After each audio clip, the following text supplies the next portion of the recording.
Olá, está no ar o TV Câmara Entrevista. Você já parou para pensar em como os professores influenciaram a sua vida?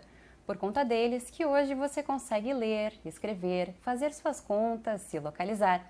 E o Brasil, que tem quase 2.400.000 professores, foi considerado o país que menos valoriza os educadores no ranking do Global Teacher Status Index.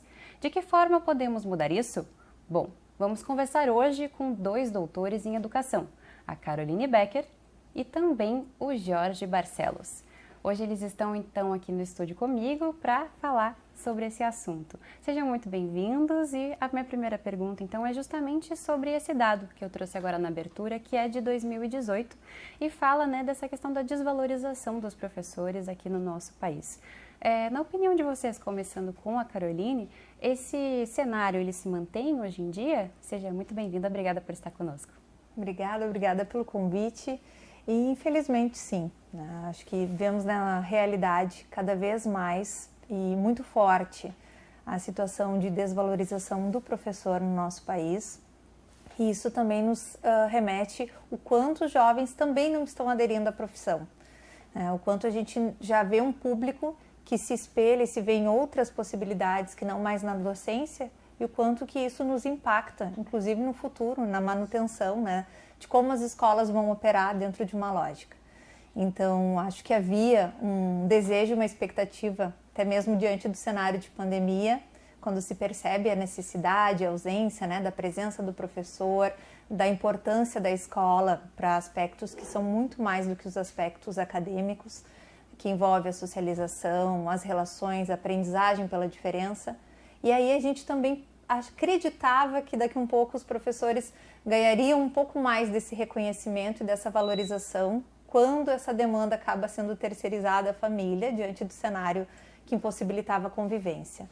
No entanto, a gente vê o quanto que o lugar do professor não tem a magnitude que representa o seu papel de fato na sociedade, Então, desejaria muito que a gente pudesse ter maior desenvolvimento no sentido de investimento, de uma melhor remuneração, de uma formação que pudesse também ser continuada no processo ao longo da trajetória, porque o professor não se forma só no espaço acadêmico inicial ou técnico, Essa formação docente ela é processual, é entre pares, é ao longo de toda a jornada. Então, desejamos que realmente esse cenário, talvez em algum futuro, possa modificar, porque talvez, da forma como está, a gente nem tenha, a longo prazo, especialistas em algumas áreas do conhecimento, A gente vai entrar um pouco mais a fundo, em um pouco dessas questões que a senhora já comentou agora, mas gostaria de mandar então a mesma pergunta para o Jorge sobre essa questão da valorização do professor aqui no nosso país. E muito obrigada também pela presença do senhor aqui hoje. Obrigado pelo convite. Na minha experiência, eu apontaria dois pontos básicos para esse processo de desvalorização. Existe um elemento geracional que explica bastante, que é cada vez mais a gente vê que as novas gerações se distanciam, sim, da formação do magistério, mas um pouquinho mais do que isso, Elas perdem o prazer e o gosto de ocupar o lugar que aquele professor um dia ocupou de ensino. E isso é uma das coisas que caracterizou muito a minha geração, A gente, quando eu me lembro dos meus primeiros anos em um sistema de ensino que eu queria e desejava ser um professor e de fato me tornei um, Não existe internet, não existiam redes sociais, existe apenas o trabalho de um professor com um aluno. E eu acho que isso se perdeu um pouco.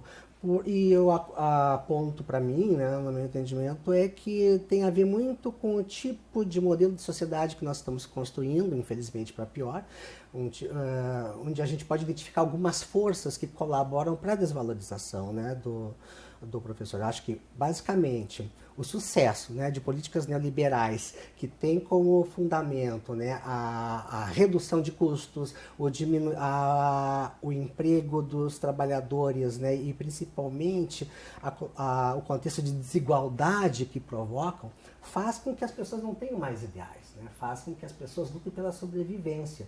E o magistério não aparece como uma alternativa de sobrevivência, porque sim, os salários são baixos, sim, hoje as pessoas encontram outras formas de aprender que julgam, mas não é verdade, que julgam suficientes, mais importantes que o trabalho do professor, e não são. E eu acho que o trabalho do professor é inestimável em sala de aula. Eu sou um professor e fui um professor por mais de 30 anos, porque professores formaram, né, tiveram uma importância muito grande na minha formação. E hoje eu vejo assim que boa parte da capacidade formadora também se perdeu, né? Eu acho que eu vivi um tempo em que tinha grupos de estudo na universidade, que você lia os clássicos, né, do pensamento e conseguia construir grupos de estudo com professores e ia para as bibliotecas e ficava horas. Hoje a gente tem, eu diria, uma subjetividade capitalista que é imediata, de aprender por receitas, por fórmulas, né? Nós temos aí um sucesso enorme daqueles que vão para a internet e prometem ensinar em poucos minutos por um preço módico, e o ensino ele é formativo, né? O ensino é uma experiência com o professor, com a leitura, com a análise de conceitos e conteúdos que vai ser jogado para a prática.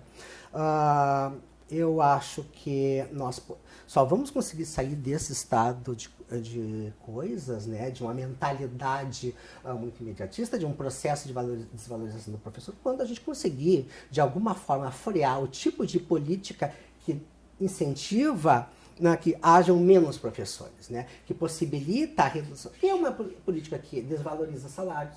Né? Nós temos um ambiente ainda de luta por melhores condições de trabalho. Acontece, se a gente pensar, o professor, a gente diz muito que o magistério é uma arte, e a gente não se dá conta que ela sofre os mesmos problemas das artes em geral. Quantas vezes você não vai numa bar e acha que o músico deve tocar gratuitamente, graciosamente? Nós não estamos sequer acostumados a valorizar o trabalho financeiramente de um músico quando a gente usufrui dele. Então, o tipo de base que sustenta essa cultura é que precisa ser combatido por nós, professores. Isso se faz com luta sindical, se faz com o apoio dos vereadores, com suas propostas de valorização de professores, se faz com sindicatos da iniciativa privada que pressionem as instituições de ensino para que paguem melhor seus professores. Então, eu acho que o nosso drama começa por aí. Mas há esperança no fim do túnel, eu tenho certeza. É importante sempre se manter esperançoso. A gente vai entrar também depois em o que a gente pode fazer para combater essas questões, mas eu queria trazer então para essa nossa conversa, muito de acordo com o que os dois comentaram agora no começo do programa, o que vem se falando muito nos últimos anos do apagão dos professores, que é um grande medo, né, que vem a acontecer aqui no Brasil em cerca de 10, 15 anos, que é justamente que os professores não sejam mais suficientes, porque as crianças, enfim, não estão mais querendo, assim, quando se pergunta o que você quer ser quando crescer, as crianças raramente respondem, infelizmente, né, que querem ser professores. E também tem dados, por exemplo, do Censo de Educação Superior aqui no Brasil, que foi feito em 2022, que 58% dos alunos que entram na licenciatura não terminam o curso, não acabam se formando e vão para outras áreas. Qual que é o problema disso, Caroline? Então, me parece que, primeiramente, né, os nossos jovens também estão muito conectados a outras dimensões do trabalho e da sua vida, de projeto de vida, né, o entendimento de sua intenção, né, para a vida adulta, o que eles querem. E um dos fatores que balizam muito a decisão, e que é um fator importante, é o fator econômico. Então, hoje, buscar uma profissão como professor se vislumbra uma carreira de uma remuneração que, por vezes, né, não atende às demandas básicas. Então, nós temos professores que têm jornadas excessivas de trabalho, e a ação do professor não é só ação de sala de aula. Eu acho que é bastante importante a gente olhar para o trabalho docente como um trabalho que é um trabalho de sobrecarga. Ele tem a demanda ali de manejo com esse grupo, de ministrar, mas tem todo anterior a isso de preparo, de organização, sistematização, de estudos, de horas de preparo, para um posterior, né, processo de avaliação, de replanejar, reorganizar. Então, se a gente olhar nessa demanda de trabalho do docente, ele tem, a sala de aula é uma parte disso. Então, quando a gente enxerga esse todo, que se constitui, né, em horas pós a jornada de trabalho, com um salário, uma remuneração baixa, isso conduz o profissional a atuar em mais de uma instituição. E aí essa sobrecarga se multiplica. Então, entendendo que além disso ele vai ter encontros, reuniões, entregas, avaliações, é um trabalho que também é bastante comum a gente, nesse cenário, nos últimos tempos, com todos os impactos que a gente tem vivido, é uma das áreas com maior impacto, né, de saúde mental.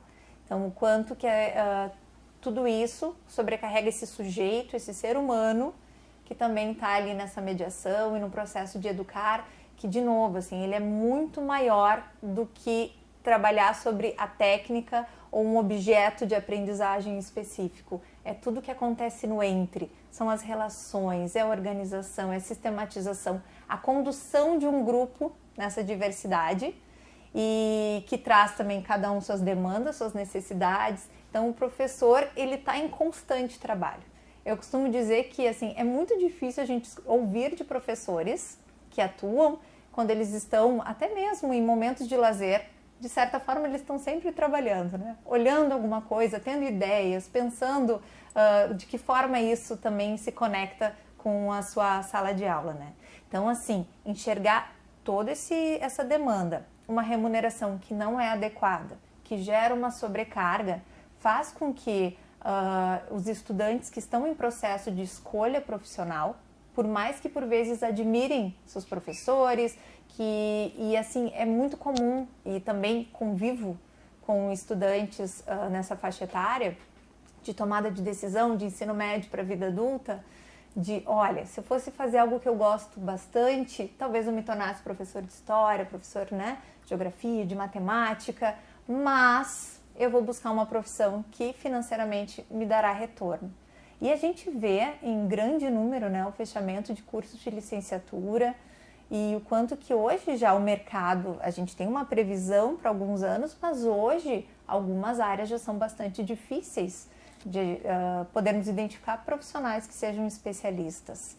Então, vejo que nesse sentido, esse cenário todo corrobora para uma também não valorização da escola e o quanto que a gente olhar a comunidade, esse entorno do colégio, as famílias, quem produz para além do professor, do estudante e de gestores, o quão importante seria esse trabalho coletivo. Mas, por vezes, também existe uma disputa desse lugar, né, de saber o que é melhor, desse reconhecimento e talvez esse olhar também social de uma não valorização também do papel do professor reforce esse lugar de que não seria uma boa escolha. O que é uma pena, porque a educação, eu acho que ela traz uma força e um brilho nos olhos de muitos estudantes. No entanto, na hora dessa tomada de decisão, o fator econômico e de reconhecimento social também pesam nessa decisão de quais rumos tomarem, né? E um reconhecimento, uma valorização muito desproporcional, né, Jorge, com toda a importância que tem o professor na formação das crianças, na formação da nossa sociedade e do futuro de uma forma geral, né? Com relação a esse tema da desvalorização do professor, eu vejo muito como um efeito de um determinado tipo de política pública e determinado tipo de modelo de desenvolvimento que é adotado, no qual investir em professores pode ser ou não algo desejável. Quando uma sociedade ela tem uma visão cidadã, quando uma sociedade ela tem uma visão crítica do que ela quer do poder público, ela investe no processo eleitoral, ela faz suas escolhas bem. E eu acredito que a atenção se dá justamente porque nem todo o modelo de desenvolvimento econômico ele é compatível com uma sociedade crítica. Porque uma sociedade crítica é uma sociedade que não aceita processos de redução da valorização do trabalho. Quando a gente pensa no tipo de trabalho que vem sistematicamente se divulgando e se implementando no nosso país, um trabalho por plataformas, por exemplo, a gente vê, em primeiro lugar, né, coisas que são muitas vezes também compartilhadas com professores, que é um sofrimento da grande jornada, o pouca remuneração salarial. E isso, de alguma forma, faz com que determinadas ocupações acabem sendo vistas como a última fronteira de oportunidade, de desejo. Toda a minha preocupação é que nós estamos com um modelo de desenvolvimento que hoje já está com uma fronteira nova, que é a consciência das pessoas. Faz elas desejarem ou não desejarem certas coisas, faz com que determinadas características sejam cultivadas nas pessoas, que facilitam um modelo de desenvolvimento econômico. Se a gente pensar que é desejável que as pessoas não vejam de uma forma crítica o crescimento e a expansão de grandes espigões na cidade, que a gente sabe que afeta o meio ambiente, que a gente sabe que atacam o patrimônio histórico, que a gente sabe que mudam a rotina na vida de uma cidade, a gente está, no fundo, colocando alguém contra a parede. Alguém contra a parede é justamente aquele que tem se apresentado como a instituição, o poder que deve assumir a regulação da sociedade, que é o poder econômico. Então, acho que quando a gente pensa em educação, a gente pensa em um instrumento para formar cidadãos livres. E a gente formar cidadãos livres é extremamente perigoso. Formar cidadãos conscientes é extremamente perigoso dentro de um determinado modelo, modelo econômico que quer se tornar hegemônico. Ele está com um avanço muito grande. Nós tivemos um período que a universidade foi extremamente atacada e desvalorizada. E eu acredito que a luta política está posta e professores da iniciativa pública e privada são atores desse processo, porque fazem tentar valorizar uma categoria profissional como outras tantas que está desvalorizada, lutam para conseguir um espaço em que o aprendizado seja criativo e digno para formar cidadãos.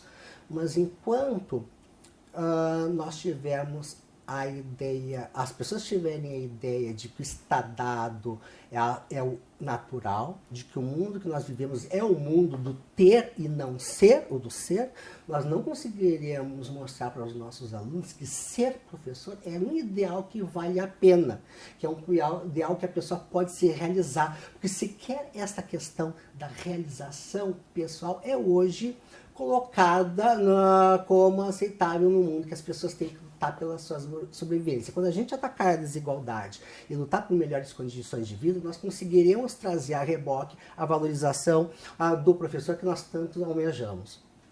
E é uma profissão que, como a Caroline comentou anteriormente, tem uma carga de trabalho muito grande, né? Não é só chegar ali na sala de aula e falar qualquer coisa para os alunos, como a senhora comentou antes também, tem que fazer toda uma preparação, fazer o uso da metodologia, depois tem a correção dos trabalhos também.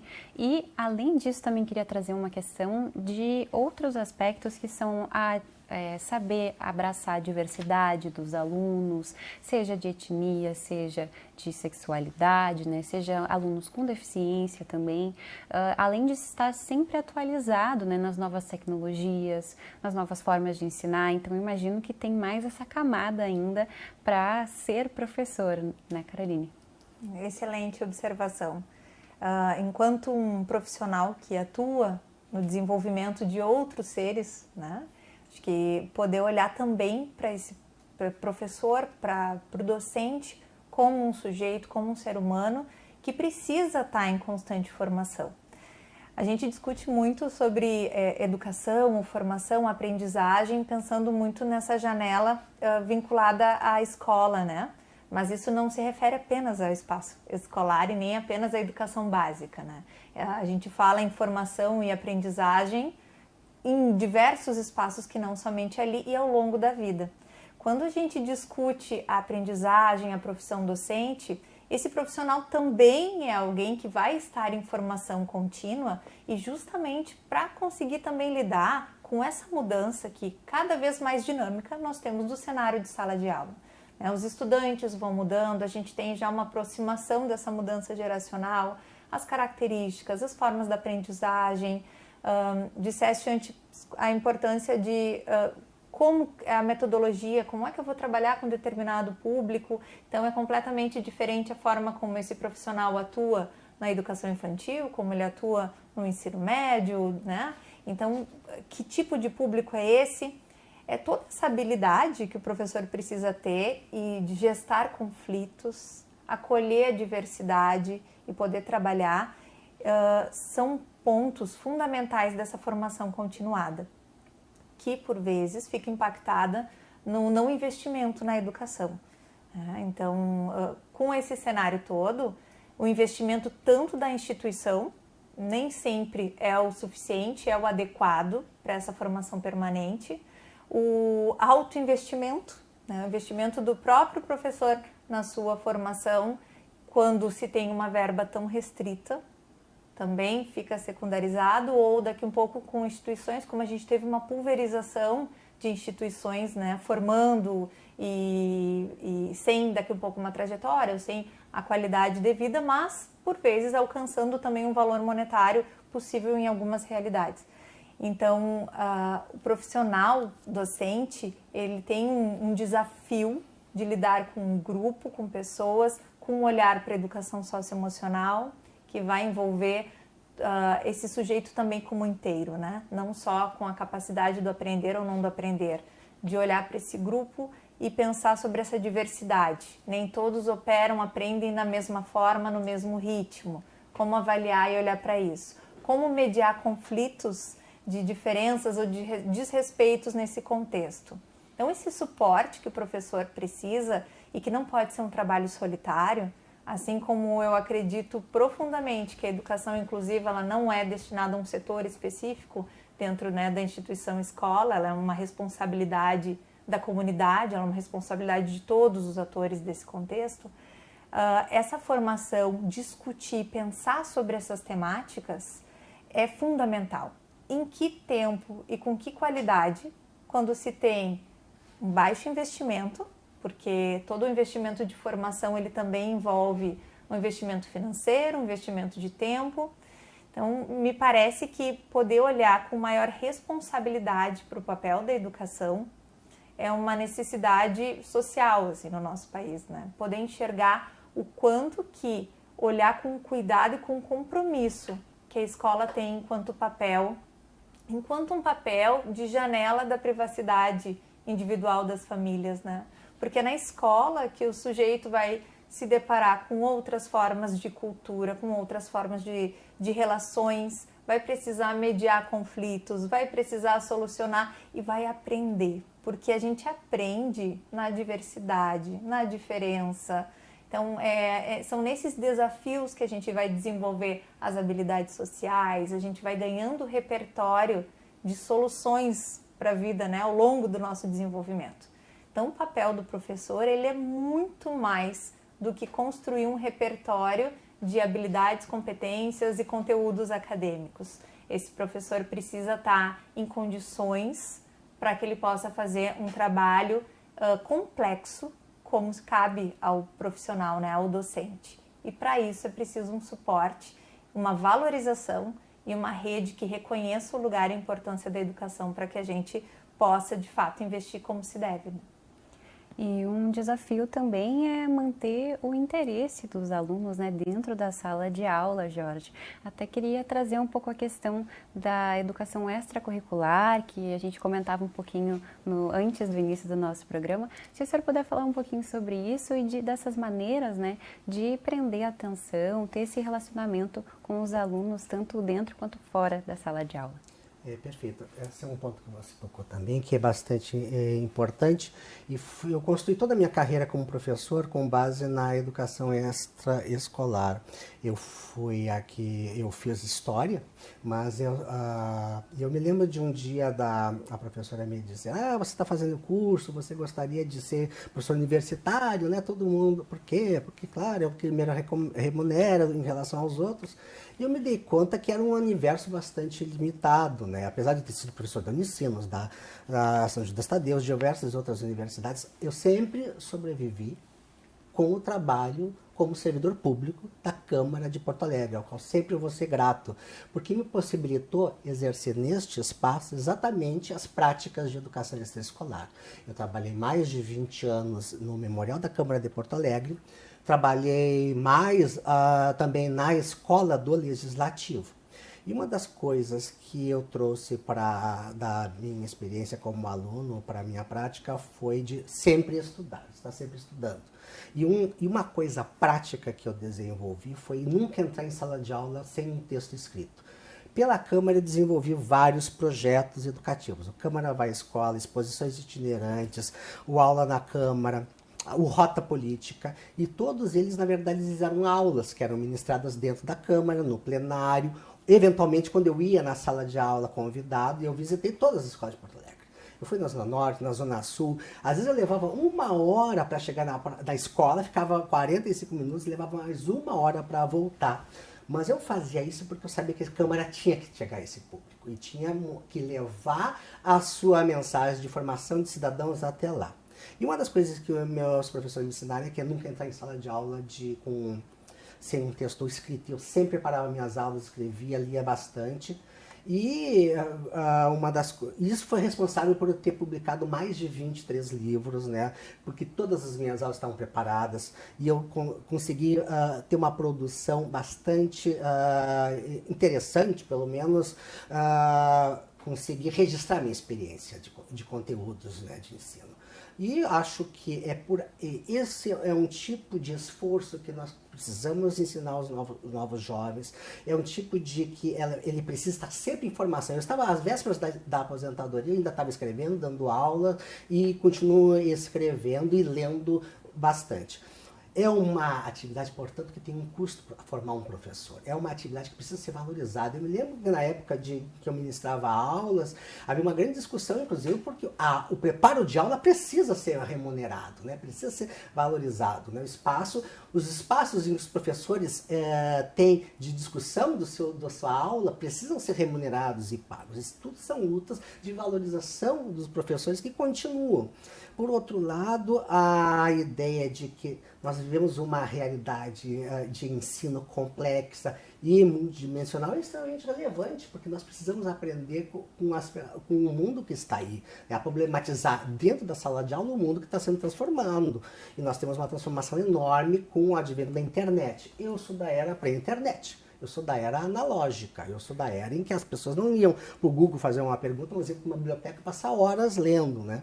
Então eu consigo ver as diferenças entre as gerações e os efeitos positivos, sim, porque as redes sociais têm efeitos positivos, mas também negativos. Ou seja, que elas fazem que exista uma certa perda, né? Perda da concentração, perda o mundo da leitura não é 140 caracteres, né? Nós precisamos dar a experiência da leitura, e eu acho que é uma das coisas mais importantes que a gente pode fazer para um aluno.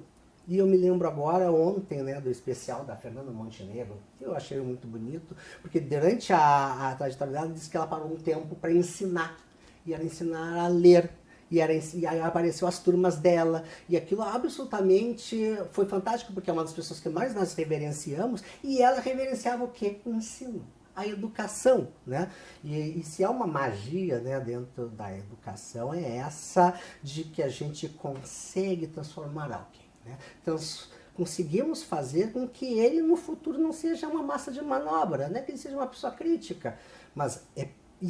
E a educação inclusiva, como a professora citou, é um ponto de partida. Eu estou trabalhando agora com uma escola especial, dando consultoria, porque eu tive todo o trabalho de que incentivar eles a escrever sobre a sua experiência de ensino. Fazemos visitas, os professores se dispuserem então a fazer um trabalho e estão anotando a sua experiência. Olha que coisa sensacional. O professor vai para a aula todo dia como se fosse a linha de montagem. Dá aula, volta para casa. Vamos parar para refletir sobre a sua experiência, problemas e como solucionou, e transmitir isso para outro é um instrumento de empoderamento, né, a criação de um livro dentro de uma escola, né? E eu tenho tentado incentivar os professores com um projeto de curadoria, porque eu escrevi muitos livros, né? Escrevi livros de educação, escrevi sobre a Câmara, e a escola é um lugar rico. Por quê? Meu trabalho de mestrado foi na década de 90, e eu trabalhei dentro da escola, e minha preocupação foi resgatar a dinâmica cultural e simbólica dentro da escola. Como os professores se comportam, como os alunos se chama a pedagogia de Eros, que é o processo de implantação de programas de educação sexual nas escolas de Porto Alegre na década de 90, que eu acompanhei. Meu trabalho de doutorado já foi sobre a legislação que a Câmara faz sobre educação, que são bem coisas diferentes. Mas, no fundo, as duas são a mesma coisa. Entenda a dinâmica cultural da instituição para saber como ela é, como ela funciona e como você pode se empoderar. Quando eu trabalhei em educação aqui da Câmara, eu mostrei as leis que são feitas e como a comunidade dos professores vinham até aqui para se apropriar desse espaço e resultar em leis importantes para Porto Alegre. Então, quando a gente fala de uma necessidade de formação, é que precisamos formar melhor os nossos professores. Quando a gente fala de uma necessidade de valorização do professor, é porque o professor não é mesmo uma profissão simples. O professor tem que ter a sua biblioteca, né? Ele tem que investir, ele tem que publicar. E são diferentes públicos. E os diferentes públicos só nascem quando o professor é capaz de criar projetos para cativar esses públicos, né? Quando eu fiz passeios políticos no centro de Porto Alegre, levando alunos. E eu mostrava a política através da arquitetura. Eu fiz mais de 50 exposições na Câmara de Porto Alegre que vão para as escolas. E essas exposições colaboram com o trabalho dos professores, mostrando outros pontos de vista sobre a cidade. E mostrar a cidade, ensinar a viver na cidade, faz parte, é um dos elementos de conteúdos de educação para a cidadania que nós defendemos. Caroline, eu gostaria de repercutir com a senhora uma questão que o Jorge trouxe agora, que é justamente essa mudança geracional que a gente está passando, enfim, sempre passa, né? Mas justamente com essa questão do uso das tecnologias, o uso do celular muito frequentemente, até às vezes os computadores ou os tablets dentro da própria sala de aula. Também tem a inteligência artificial ainda muito recente, mas com toda aquela questão do chat GPT, que às vezes é utilizado, né, pelos alunos para fazer os trabalhos, ou para dar aquela ajuda, enfim, né, para fazer os trabalhos, se isso, enfim, tem quais os pontos, né, que o Jorge comentou, que tem pontos positivos e pontos negativos. Eu gostaria da opinião da senhora sobre isso. Eu vejo que o cenário atual, com tamanha tecnologia, traz também muitos benefícios, né, em função de a gente poder agilizar muitos trabalhos, muitas outras demandas que se tinham de outras formas e dedicar mais tempo. E aí vou pensar primeiro pelo lugar do docente, né? A gente poder ter alguns recursos que daqui a um pouco sistematizam, que vão estruturar uma análise, que eu possa dedicar mais tempo justamente a analisar aqueles dados do que a prepará-los. Isso também produz, né, qualidade de tempo, qualidade de trabalho, para que se possa ganhar outros tempos para coisas mais importantes. Então a tecnologia, ela nos ajuda muito nesse sentido.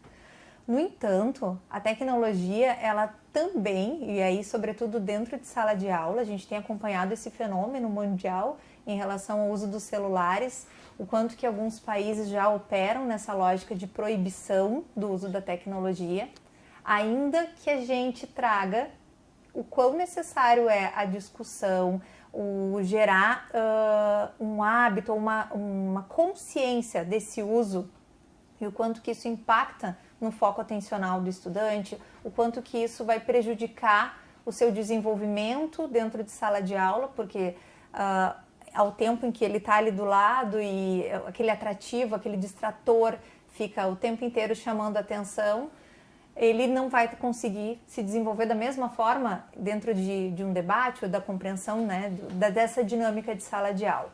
Ao mesmo tempo, então, que a gente tem esse cenário de o quão importante é conversar com o estudante e trazer esses elementos, por outro, a gente transcendeu o uso numa perspectiva do vício, né? Então, já para alguns, o controle ou essa consciência de conseguir não estar utilizando, ele não é o suficiente, porque a necessidade de estar no eletrônico ele acaba sendo muito maior. A gente já tem experiências no Brasil também de que fizeram essa proibição, acho que é uma lógica que a gente vem vivendo. Há um anúncio para o mês agora de outubro de movimentos do Ministério da Educação com uma possível proibição do uso dentro das salas de aula. E também o relato de algumas instituições que, a partir da proibição, precisaram adotar protocolos de readaptação dos estudantes em função da abstinência do eletrônico dentro de sala de aula. Quanto que eles ficaram, por vezes, agressivos, inclusive no momento de retirada desse celular, ou que ele vai para alguma caixa, um suporte durante o período de aula, de tentativas de arrombamento, né, de maior conflito. E alguns estudos têm mostrado que em torno de 3 semanas eles começam então a conseguir retomar e até mesmo perceber a alegria de estar vivenciando experiências não mediadas pela tela. Voltar a brincar, voltar... Eu vi o relato de uma escola em São Paulo que eles diziam: o recreio nunca esteve tão barulhento, ao mesmo tempo tão produtivo no sentido de desenvolvimento das brincadeiras, das relações. Então, encontrar essa medida, eu acho que é um desafio grande que a gente vem vivenciando por uma geração que está muito conectada.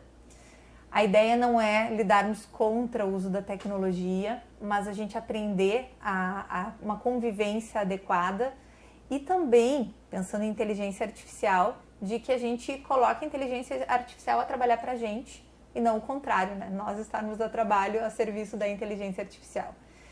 E por mais que se diga que a gente pode se desenvolver, buscar informações com autonomia em outros espaços, até mesmo para que a gente tenha essa autonomia de busca de uma informação correta ou de um comando adequado para que a inteligência artificial funcione da forma como a gente precisa, é preciso um conhecimento, é preciso desenvolver uma habilidade.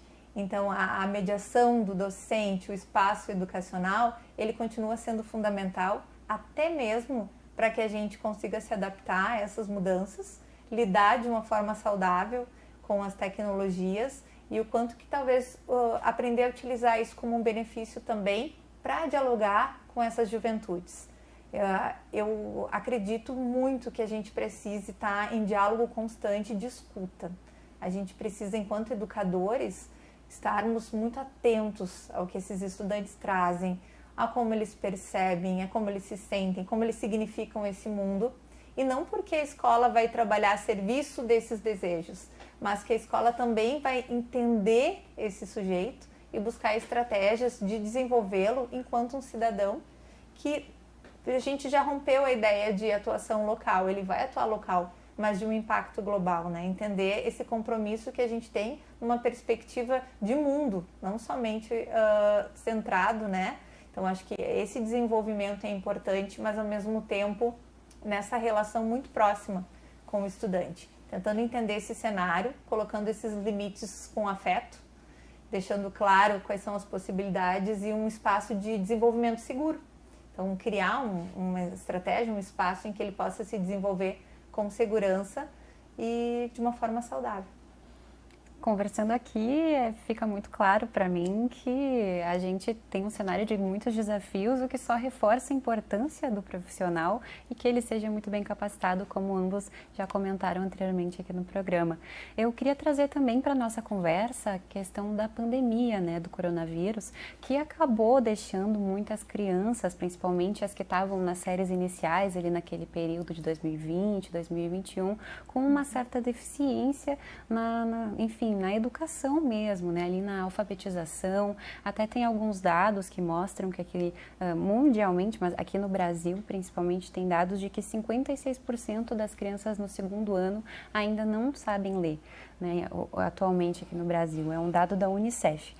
Eu queria então levar uma pergunta para o Jorge sobre a importância, né, principalmente da gente ter um profissional qualificado para lidar com isso e recuperar também esse ensino que ficou faltando, às vezes ficou com uma lacuna naquela época do ensino remoto. Muitas crianças não tinham condições também, né, de acompanhar essas aulas. Então, Jorge, por favor.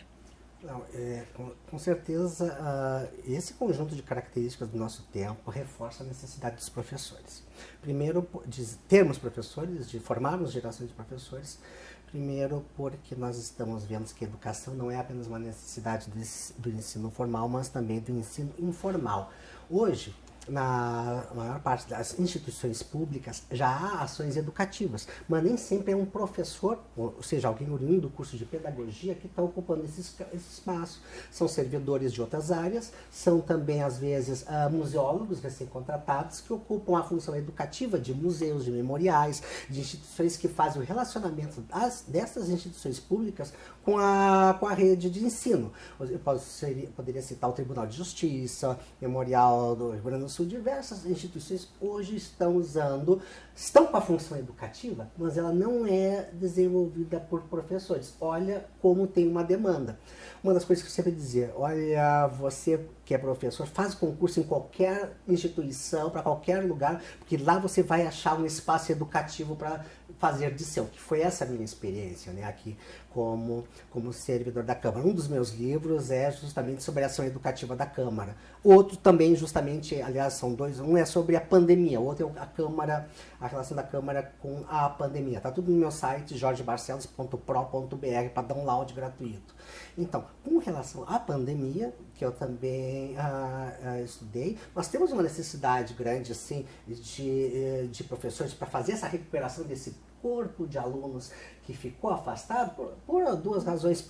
A primeira é que sim, nós entramos de uma forma muito atabalhoada, né, no ensino à distância, na educação à distância, que ainda não está bem resolvido e pelo qual eu tenho muitas críticas, porque eu sou da antiga, vamos dizer assim, eu sou do ensino presencial, do ensino frente a frente, né, e eu vejo assim, eu fico muito desconfiado, que história é essa que a gente dá aula e todo mundo desliga a telinha e eles estão ali mesmo atrás de mim, não estão? Então existem assim como existe na sala de aula estratégias que o aluno usa para escapar, digamos, pelo lado do processo de ensino, no mundo virtual também, né? Na educação à distância também. E o professor é alguém que está ali para puxar e dar um sentido, e oferecer um caminho, né, de aprendizado, do qual ele não pode escapar e nem o aluno fugir, né? E nesse sentido a gente tem que tentar pensar que as facilidades estão no mesmo peso das dificuldades, né? E por isso que é tão difícil.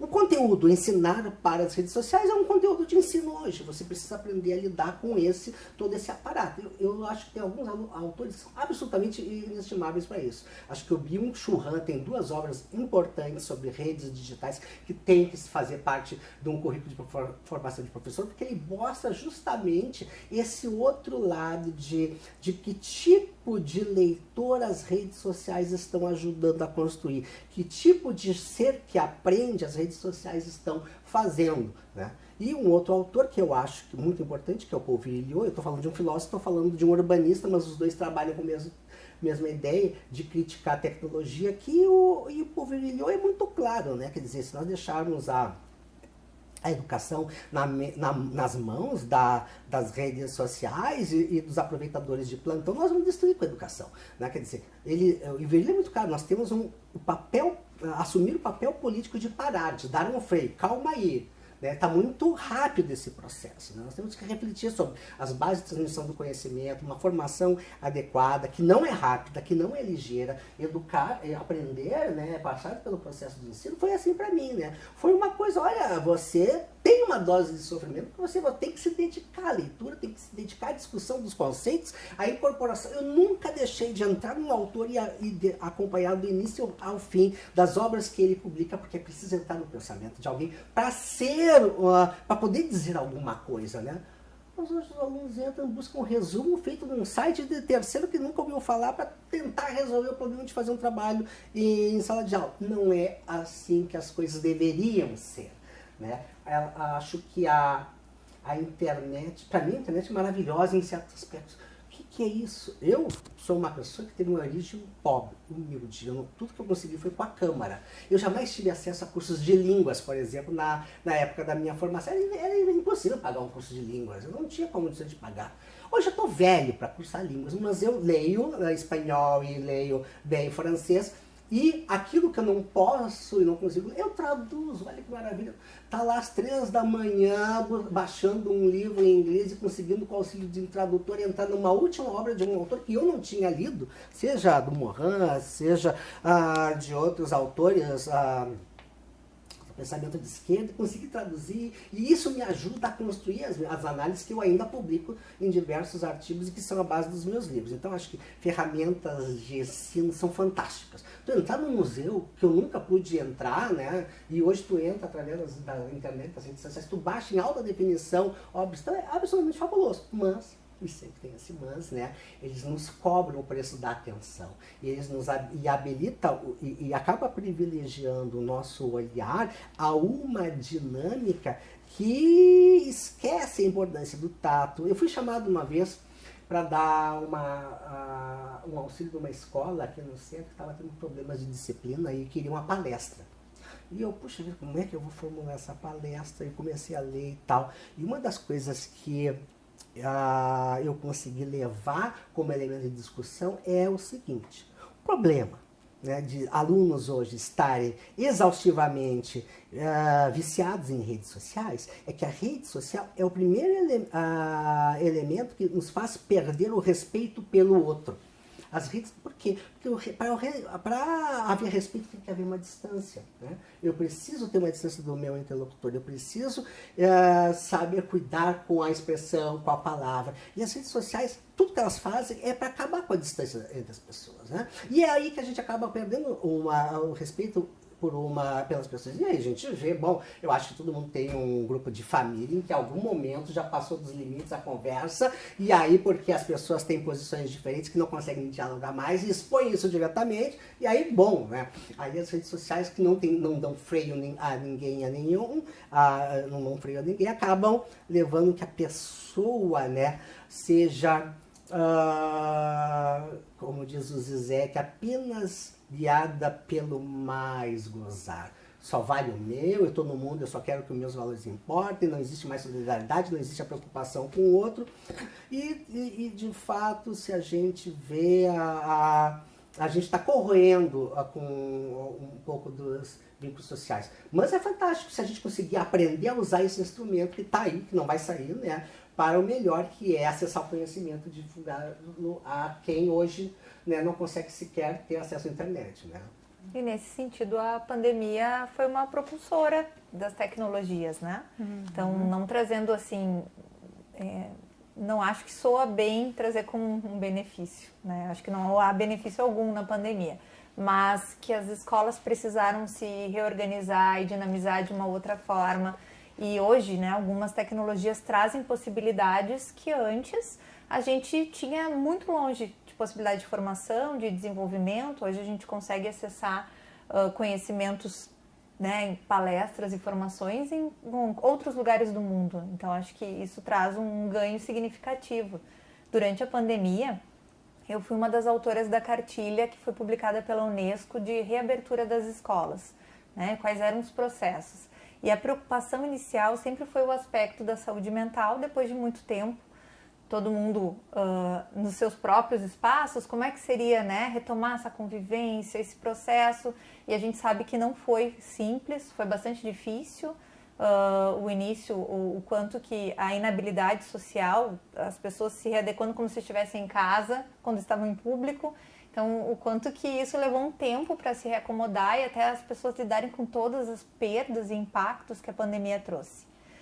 No entanto, passado, acho que esse período que a atenção precisava de fato ser para isso, reconhecer o quanto de lacunas que isso produziu nas aprendizagens e que são lacunas que a gente não teria como retomar ou sanar naquele período e que elas vão sendo arrastadas ao longo dos próximos anos, né? Então, algumas janelas de aprendizagem ficam ali e isso impacta na sequência, né, no ano seguinte. Então, a gente também enxerga uma volta dos professores que estavam acostumados a trabalharem daquela forma, o seu conteúdo distribuído em tantas partes e que ao longo do ano eles dariam conta e, de repente, eles começam a precisar retroceder para retomar e trabalhar conteúdos que eram prévios, né? E isso pensando em realidades em que se conseguiu trabalhar isso. Em outras realidades, o retorno foi muito mais lento. Então, a gente vê que o aumento da disparidade entre as realidades sociais, ela aumentou no sentido formativo, na educação e na habilitação dos estudantes, aumentou muito durante esse período e são consequências que a gente com certeza vai vivenciando nos próximos anos. Perfeito. Pessoal, a gente já está no encerramento do nosso programa, então gostaria primeiramente de agradecer muito a presença de vocês dois. Eu achei que a gente conseguiu dar uma pincelada em vários aspectos, teria muita coisa ainda para falar, mas muito obrigada pela presença da Caroline e do Jorge, por terem feito essa conversa aqui com a gente hoje, que com certeza vai enriquecer então quem tiver podendo nos assistir, e vamos seguir conversando sempre sobre esse assunto muito importante, que é essa questão da educação. E trazendo também, então, esse programa aqui no mês de outubro, né, que é o mês quando é comemorado o Dia do Professor, no dia 15, mas como a gente viu aqui, o caminho para uma valorização adequada dos professores ainda é longo, e a gente espera, com esse tipo de conversa e outros incentivos, poder ajudar um pouco, incentivar para que esse vá nesse rumo. Muito obrigada mesmo pela presença de vocês, e obrigada também a quem estava nos assistindo aí de casa. E agora então a gente vai se despedindo do nosso programa, o TV Câmara Entrevista, que fica por aqui, né, essa edição de hoje, mas na próxima terça-feira vocês podem com certeza vir novamente aqui e a gente se encontra então com outros assuntos que vão ser aprofundados. Não deixe de conferir a nossa programação completa acessando o canal da TV Câmara Porto Alegre no YouTube. Muito obrigada pela sua companhia e até a próxima edição.